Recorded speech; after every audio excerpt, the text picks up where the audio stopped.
자, 하나님이 하신 일 시리즈로 우리가 살피고 있습니다. 오늘 9번째 시간인데 고아의 아버지시고 과부의 재판장으로 일하시는 하나님입니다.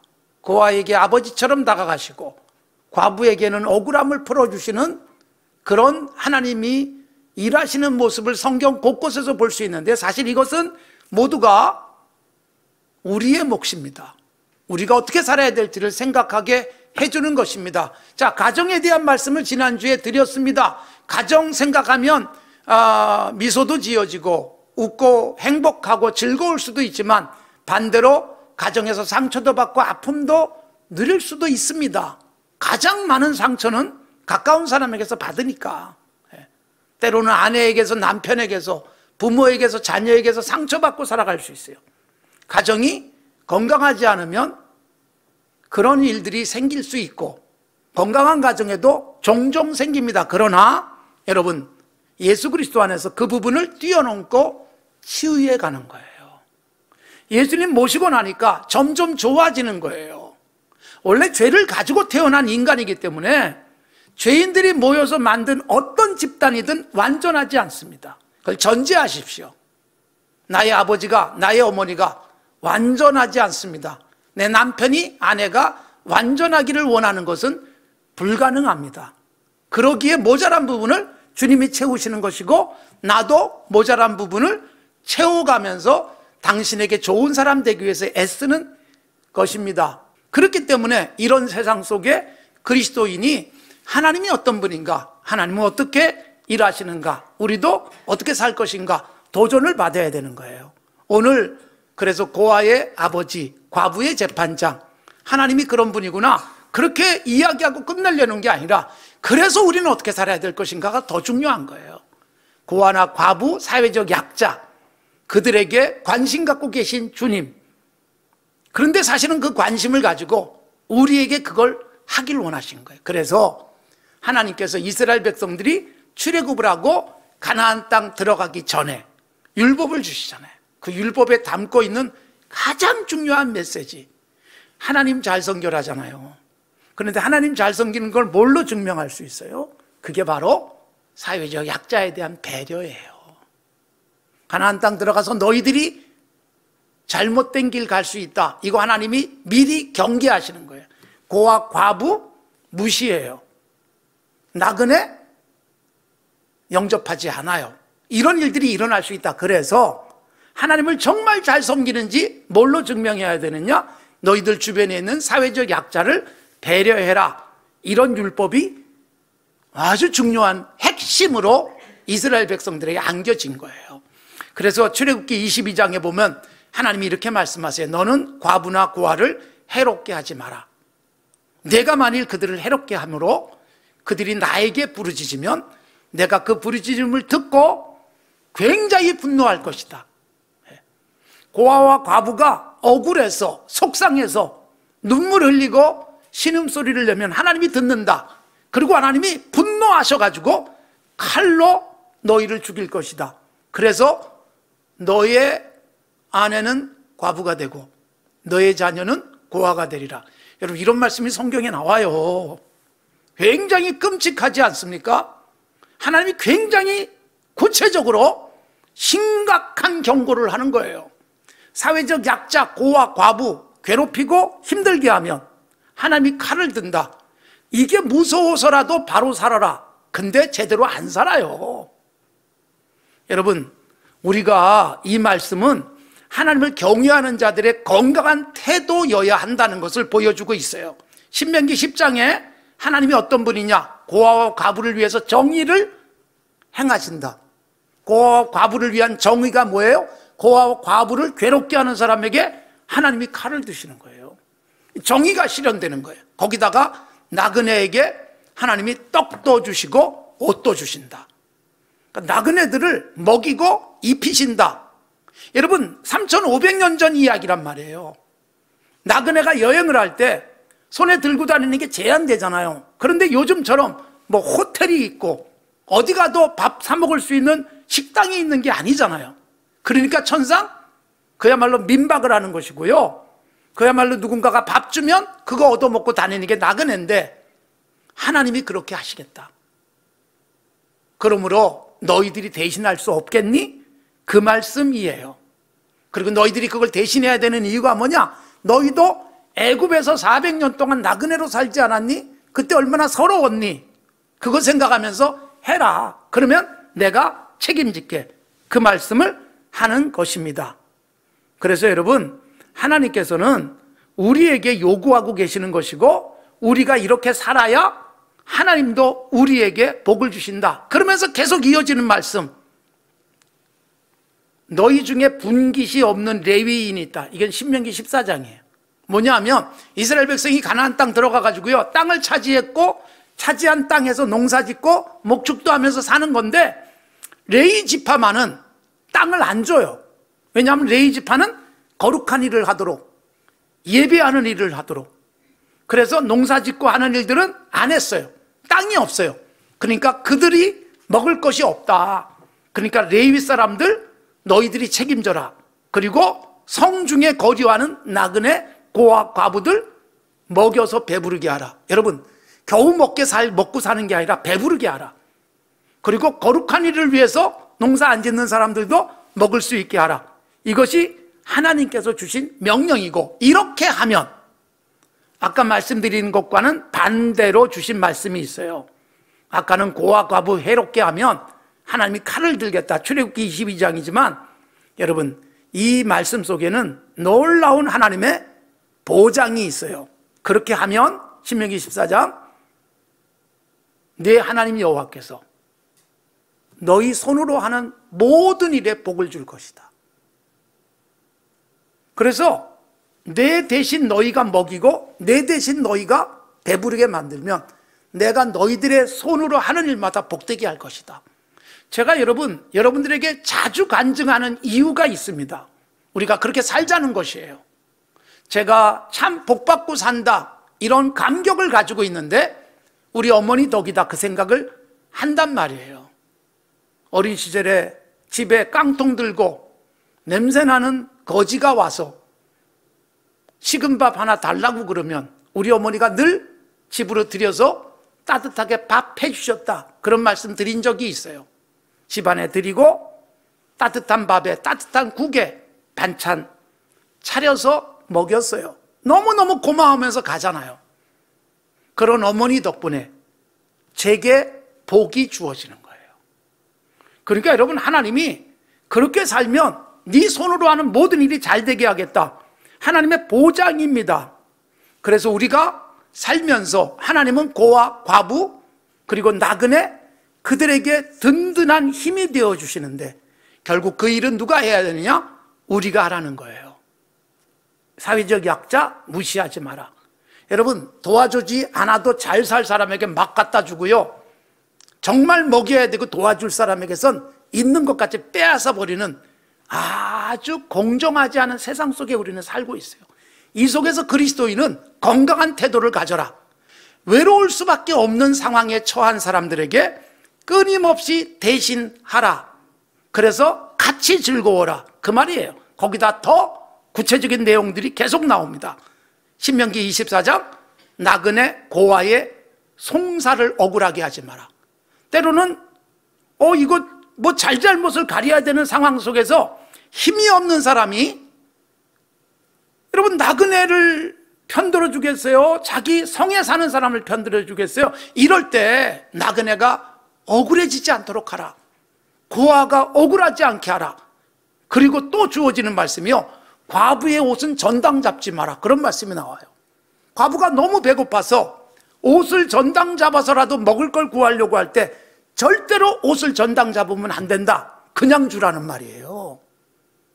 담보 없이 빌려주라는 것이고, 빌려줬다 못 받으면 하나님이 책임져 줄 것이다, 그 말씀을 하고 있는 것이고, 그리고 여러분, 그런 사회적 약자들이 자존심 상하지 않고 먹을 수 있는 방법도 하나님이 주신 게 뭐냐 하면 신명기 24장, 레위기 19장 계속 나오는 말씀.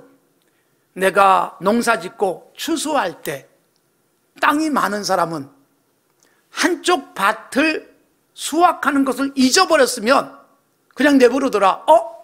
그거 못했네? 그 다음 날 가서 하지 말라는 거예요. 그냥 내버려두면 밭이 없는 사람들이 거기서 수확해서 먹을 수 있지 않냐. 자기는 노동하고 남의 밭에서, 그래서 자존심 상하지 않고 먹을 수 있다. 그리고 과수원하는 사람들, 포도 열매 땄을 때 싹 따지 마라. 적당하게 남겨둬라. 지나가던 사람이 먹을 수 있게, 배고픈 사람 먹을 수 있도록. 그래서 여러분, 유대인의 법에서는 남의 밭에 가서 배고픈 사람이 포도를 마음껏 따먹고 나와도 죄가 되지 않습니다. 허용하는 거예요. 싸가지고 나오지만 말아라. 그때는 도둑질이 되는 거니까. 그래서 일하면 살 수 있게 했고, 그리고 추수할 때는 룻기에도 나오지만 이삭을 주우며 살아요. 수확을 할 때 떨어진 이삭들, 나달들을 다 가난한 과부들이 걷어서 그걸로 먹는 거죠. 그 이야기가 룻기에 상세하게 나오고, 보아스 같은 큰 땅을 가진 베들레헴의 유력한 사람은 이 나오미와 룻이라는 시어머니와 며느리 과부를 위해서 배려를 잘하면서 예수 그리스도의 예표로 사는 거죠. 이게 여러분, 자존심 상하지 않고 먹게 만드는 것입니다. 이것뿐만이 아닙니다. 여러분, 고아와 과부에 대한 배려뿐만이 아니라 내 밭에서 일한 품삯을 받는 일꾼들에 대한 하나님의 명령도 나와요. 레위기 19장, 신명기 24장 등에. 아주 중요한 건데, 체불 임금이 없게 하라. 오늘 일하고 저녁에 품삯을 받아가야 집에 가서 가족들 먹일 텐데, 품삯을 미루면 그날 집에 가가지고 울어요. 하나님이 그 울음소리를 듣고 죄 없다 하지 않을 것이다. 이게 레위기 19장, 신명기 24장에 나와요. 그래서 품삯은 그날로 줘라. 임금이 밀리지 않게 하라. 나는 오늘 돈 안 받아도 살 수 있는 사람이 있습니다만, 오늘 일한 대가를 받지 않으면 살기 어려운 사람이 있을 때 이 부분은 분명히 하나님이 책임을 물으신다. 이렇게 말씀하시면서 하나님이 이스라엘 백성들에게 너희들이 과거에 애굽에서 나그네로 살지 않았니? 그거 생각하고, 또 광야 40년 살 때 내가 하루도 안 빼고 먹이지 않았니? 언제까지 먹였냐? 여호수아 5장에 의하면 가나안 땅에 정착해서 농사 지어가지고 첫 열매를 거두기 전날까지 하나님이 책임지셨어요. 그러니 너희도 누군가를 배려하며 살아라. 그랬음에도 불구하고 이스라엘은 하나님을 점점 등지는 모습이 무엇으로 나타나요? 고아, 과부를 힘들게 하는 거예요. 욥기에 나옵니다. 욥기 22장, 24장에 보면 과부를 빈손으로 보내고 고아의 팔을 꺾는 악한 자들, 고아의 나귀를 몰아가고 과부의 소를 볼모 잡는다. 힘 있는 자들이 힘없는 사람들을 그 있는 것마저 빼앗아가고 팔을 꺾듯 괴롭히는 일들이 있다. 이것 때문에 이스라엘이 망하는 거예요. 이것 때문에 하나님께서 결국 예루살렘 다 무너지게 만들고 이스라엘 백성들이요 바벨론 포로로 잡혀가요. 예수님 오시기 전 586년 예루살렘이 다 붕괴되고 성전 다 무너지고. 왜 그렇게 될까요? 이사야 선지자가 길게 그 죄, 왜 망하는가, 그리고 하나님이 다시 회복시켜 줄 걸 예언하고 있지만 이사야서 1장부터 보면 이스라엘이 하나님께 제대로 예배 안 해요. 온전한 예배를 안 해요. 그런데 여러분, 온전한 예배를 하지 않는다는 것은 재물을 가치 없는 것 같다 드리는 것들로 나타나는데, 그것과 함께 뭐가 나와요? 힘없는 자들 억울하게 만들고 배고픈 사람 먹이지 않는 것, 이게 구체적인 죄목이에요. 그러니까 하나님을 섬기지 않는다는 것은 이웃을 힘들게 만드는 것으로 이어지게 돼 있어요. 그래서 결국 이스라엘이 망해요. 그런데 여러분, 이게 단순하게 이스라엘이 바벨론 포로로 잡혀가는 것으로만 끝나는 게 아니에요. 그리고 돌아오고 예수님이 오시고, 그런데 예수님 오시고 신약 성경에도 이런 죄가 나와요. 믿음이 행동이 따라야 된다는 걸 가장 강조하는 야고보서에 보면 야고보서 5장 이렇게 책망을 해요. 너희 밭에서 추수한 품꾼에게 주지 아니한 품삯이 소리를 지르고 있다. 추수한 자가 울고 있는 소리 하나님이 들으셨다. 이게 무슨 뜻이에요? 일은 했는데 품삯을 못 받은 사람들이 아우성치는 소리를 하나님이 들으셨다. 이게 신약 성경에도 나온다. 그러니까 여러분, 얼마나 인간들이 사는 세상 속에 하나님은 고와 과부, 사회적 약자 배려하는데 인간들이 그 약자들까지 짓밟고 내 배를 채우고 품삯을 하루 이틀 미루면서 나는 배불리 먹고 살아가는 부분에 대해서 굉장히 심각하게 책망하고 계시는 것입니다. 조심하셔야 된다는 말이에요. 우리가 살아가면서 이 세상에 사회적 약자들이 있기 마련인데 오늘 시편 68편에서 하나님이 말씀하시는 거예요. 거룩한 초소에 계신 그분, 거룩한 곳에 계시잖아요. 거기서 고상하게 앉아 계신 분이 아니라 이 땅의 고아들에게 아버지처럼, 과부에게는 재판장처럼, 그리고 고독한 자를 가족과 함께 살 수 있도록 은혜 주신다. 외로운데 옆에 가족을 주세요. 그 가족이 누가 되어야 되느냐? 이스라엘 백성에게 요구하는 거예요. 우리에게 그런 사람들에게 가족이 되어주라. 그런 말씀입니다. 그래서 우리가 가족의 범위를 이제 넓혀가는 거예요. 내 어머니, 아버지, 내 아내, 남편, 형제, 동생, 누이. 누구냐? 여러분, 힘들고 어려운 이 세상의 많은 이웃들을 우리가 가슴에 품고 형제처럼, 가족처럼, 어머니처럼. 지하철 입구에서 김밥 몇 개 만들어 가지고 가서 팔고 있는 할머니를 보면서 어머니처럼 느껴라, 그런 말이에요. 전 세계적으로 빈곤, 배고픔, 그리고 코로나로 인한 백신의 이게 독점, 뭐 이런 현상들 때문에 우리는 고민을 해야 되는 거예요. 우리는 괜찮아가 아니라 더 어려운 세계를 품을 수 있어야 된다. 제가 수요일 날 그런 말씀을 드렸어요. 그래서 내가 배부를 때 백신에 대한 말씀도 드렸어요. 제가 수요일 강론 들으신 분들은 제너의 그 천연두 백신도 특허 내는 것을 포기해서 누구나 다 쓸 수 있도록 만드는 그런 일들이 있었어요. 목사님의 아들로 태어난 제너의 모습이었습니다. 돈을 많이 번 의사였습니다. 그러나 그렇게 실천했어요. 배려해요. 굉장히 건강한 그리스도인의 삶에 대한 도전을 주는 거예요. 그래서 백신의 지식재산권 이런 부분에 대한 논의를 지금 계속하고 있는 것은 조금 더 넓혀서 백신뿐만이 아니라 우리의 가족처럼, 그리고 인도가 수십만 명씩 감염되면서 주변이 더 위험해지고 전 세계가 위험해질 수 있다는 이런 생각들을 같이 하는 것은 중요한 부분입니다. 여러분들의 헌금이 그렇게 사용되면서 가족을 넓혀가고 있고, 우리 성도들,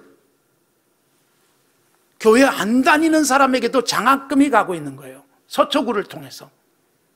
고마워하는 사람들이 있고, 그래서 도움받아서 공부한 사람이 고맙다고 찾아오기도 하는 것은 우리가 넓혀가고 있는 가족의 범위가 커지기 때문인 것입니다. 세계적 구호단체가 된 월드비전이나 컴패션은 우리나라 전쟁 중에 시작이 됐습니다. 밥 피어스 목사님이 한경진 목사님과 함께 고아들을 구호하기 위해서 세워진 월드비전 선명회였습니다. 고아들 모아서 합창단도 만들었던 게 지금의 월드비전 선명회 합창단의 시작이었습니다. 그 예쁜 목소리를 가지고 세계에 울림을 주기도 했습니다. 스완슨 목사님이 이 땅에 왔다가 전쟁 고아들을 위해서 미국에서 모금한 것이 컴패션의 시작이고 전 세계 구호하는 단체가 됐고, 영국에는 고아의 아버지라고 불리는 조지 뮬러, 그분은 5만 번 기도 응답 받은 것으로도 유명하지만 그 응답의 대부분이 고아를 먹이고 싶어서 기도하는 거예요. 그래서 고아의 아버지로 불리는 거예요. 브리스톨에서 정말 가난한 시절이잖아요. 고아들을 모아놓고 먹일 것이 내일 아침에 밥이 없는데 기도만 한 거예요, 밤새도록. 그런데 아침에 비가 어마어마하게 쏟아지는데 문을 두드리는 소리 열어보니 오늘 우리 공장 직원들과 함께 야유회 가려고 우유와 빵들을 많이 준비했는데 비가 와서 못 가니 이거 쓰세요. 그렇게 갖다 주는 것들이 많았다. 그러니까 여러분, 고아의 아버지 역할을 했던 그에게 하나님이 그 손에 넉넉하게 채우셔서 먹이게 하시는 역사로 이어지고 있다는 것이지요. 사랑하는 성도 여러분, 우리가 하나님은 고아, 과부, 아버지처럼 재판장처럼 책임지는데 그런 하나님이 이제 우리에게 그 일을 하기를 원하시는 것이죠. 우리의 힘을 키워야 되는 이유, 우리 교회가 끊임없이 나눠야 되는 이유가 그런 것이죠. 고아의 아버지는 이제 우리가 되어야 되고 과부의 재판장은 우리의 몫으로 돌아온 것이고, 더 나아가 여러분, 고아, 과부, 고독한 아이들, 과부, 홀로라는 뜻이죠. 과부 한자도. 결국 여러분, 고아, 과부만 우리가 생각할지 모르지만 부모도 있고 남편도 있고 아내도 있고 자식도 있어도 때로는 고아 같을 때가 있어요. 누구하고도 말할 수 없는 외로움이, 남편이 있는데도 같이 털어놓고 얘기도 할 수 없을 만큼 힘들 때도 있어요. 근데 여러분, 그때 하나님이 우리에게는 고아의 아버지처럼, 과부의 재판장처럼 다가오시잖아요. 그 하나님을 경험한 우리가, 내가 힘들 때 나에게 이렇게 다가와 주시는구나. 그래서 위로를 얻고 힘을 얻었으면 우리가 할 일이 이제 다가서라는 거예요. 난 다 갖췄는데, 그래서 부러울 것이 없을 것 같은데, 여러분, 누구하고도 말할 수 없는 힘든 시간들이 찾아오는데 그때 하늘아버지잖아요. 그러기에 우리가 이 세상 곳곳에서 그 일 대신해라.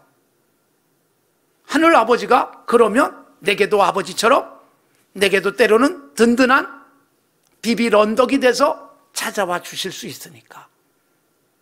교회, 그리스도인, 하나님을 대신하는 손이 되어야 된다 말씀을 계속 드리고 있습니다. 하나님의 일은 나를 통해서, 우리 산자연교회를 통해서, 우리의 수고에서 얻은 물질을 통해서, 땀을 흘리는 수고를 통해서, 그리고 우리의 뜨거운 가슴을 통해서 펼쳐지는 것이고, 하나님의 나라 어떻게 펼쳐질까요? 예수님 재림하셔서가 아니라 예수님이 이미 우리 안에 계시기에 내가 주님이 주신 뜨거운 사랑 때문에 벌 받을까 봐가 아니라 사랑에 감격해서 계속 주변을 돌보는 삶, 교회 공동체를 통해서 그 일을 해나가다 보니 세상이 어느새 하나님 나라가 되어지는 것입니다. 그걸 우리에게 요구하고 계십니다.